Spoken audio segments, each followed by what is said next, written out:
I don't know about you, but I hate it when an app has ads in it. And that's the subject of today's Idea of the Day.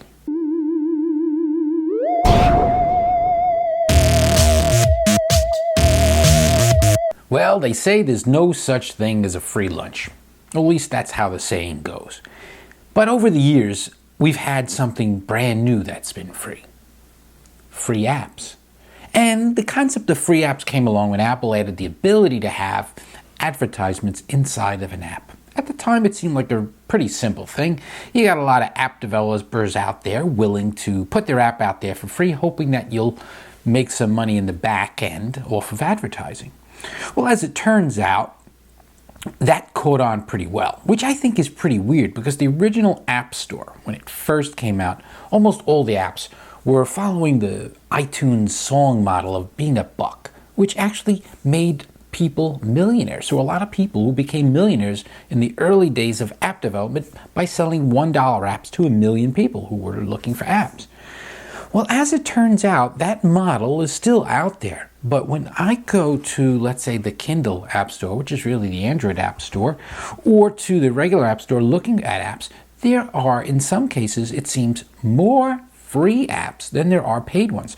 Case in point, I wanted to look for a simple little roulette game. Just a little diversion. Maybe I was going to look for solitaire, roulette, a couple of casino games, something to, pass some time once in a while, try out my Kindle.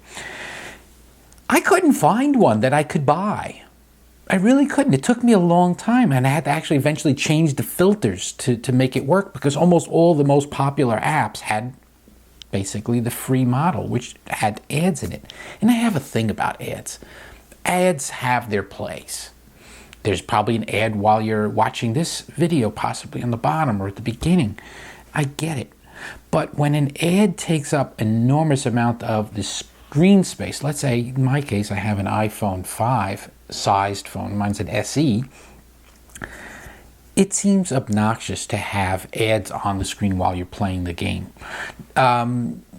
Angry Birds, for example, it's a small little app, and I purchased mine. I bought it for the $1 or $2 it originally cost, and I felt it was kind of weird that they even had a free version because I just couldn't imagine playing the game with the ad there. And then I started to realize I understand why they're doing that. It's not that they are just saying, well, we'll make back some of the money off of the ads. They're making back more money on the ads than they would have if they charged for it. And that's because when people, and maybe even kids especially, are playing the games, they will accidentally click on the ads quite often.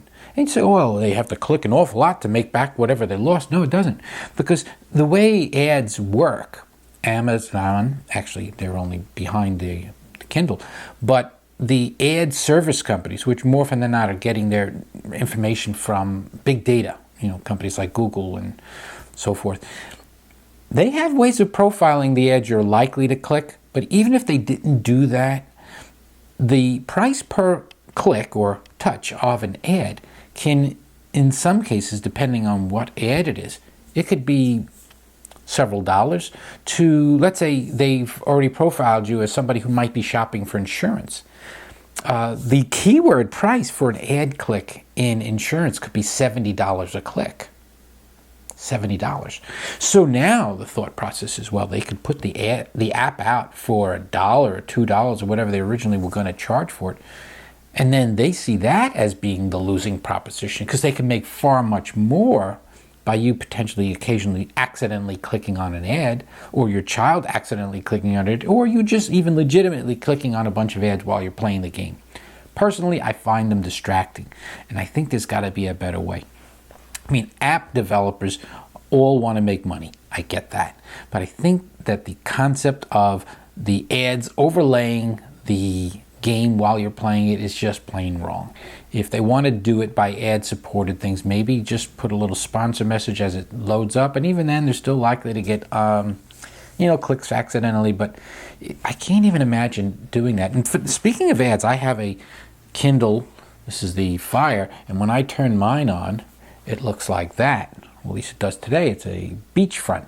And sometimes it looks like just some sort of a geometric figures. And some people who have a Kindle are saying, wait a minute, mine doesn't do that. I have ads on mine.